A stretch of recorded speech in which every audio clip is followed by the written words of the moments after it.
Welcome to the Youthful Kitchen Cultivators by the Meal Prep Artists. Hey, everybody, Danielle here.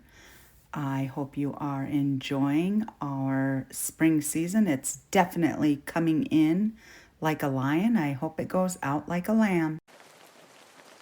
All right. Let's get down to business. We are going to make some of the most amazing food I think I've ever made for myself. We are going to make Birria or Barbacoa ramen. Let's go. If this is your first time joining us, let me tell you my why.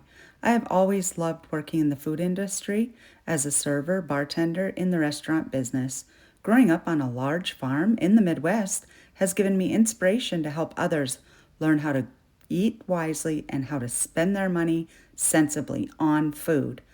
I love teaching the youth, most of all, how to grow their own food and bring it straight from the garden right to the table. We also use ingredients that are very inexpensive, and most of the time you have them right in your cupboard. Join us on our video podcast as we learn to make healthier choices with our food and be able to make food that is delicious in such little time. Here are the ingredients. You're going to get a nice cut of steak or roast or goat or lamb.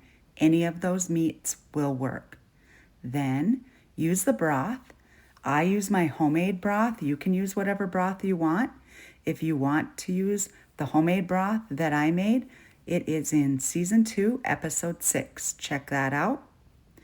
Grab some oil, and you will need a red or white onion, whichever one you choose.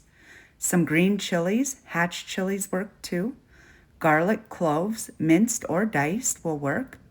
And then for your seasonings, you want some cloves, oregano, preferably fresh, cumin, rosemary, preferably fresh on that too, salt, pepper, and some fresh cilantro.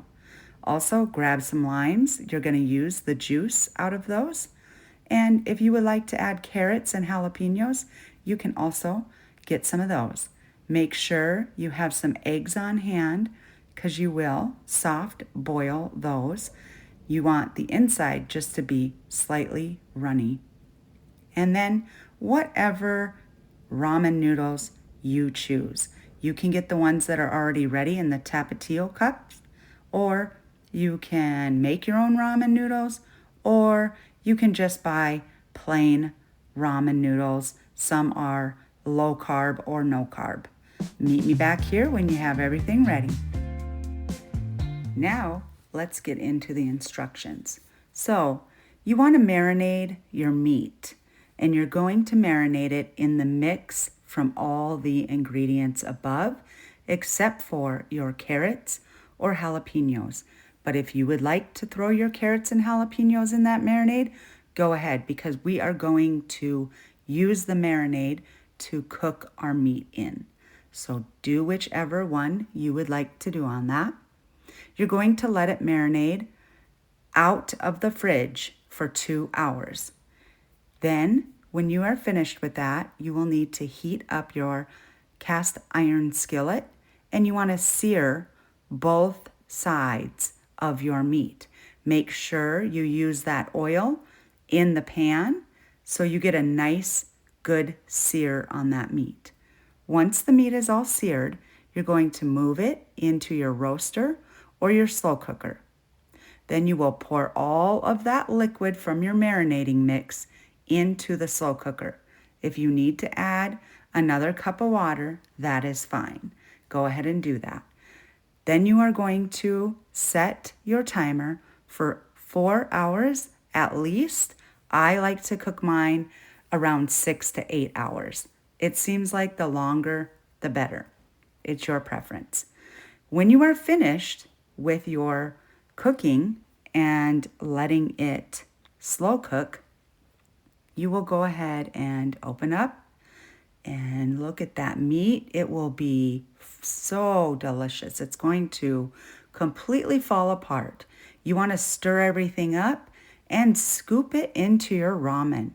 If you did get ramen that is in the Tapatio cups, go ahead and add the packet if you would like.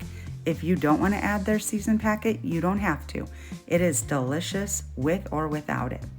Then you're going to top your ramen mix with the eggs that you made. Go ahead and slice them in half so they kind of have that delicious, slightly runny inside of them. And your green onions. I like to throw green onions on mine. I also like to throw some kind of cheese on mine as well. I hope you enjoy this. As always, thank you for joining me, and share with your friends and family. Be sure to check out my Linktree link in the podcast notes as well as this video. And don't forget, I'm always looking for sponsors out there, so get in touch with me by sending me a text. Join us next week where we will be making hearty, healthy vegetable beef stew. Bye friends, see you next week.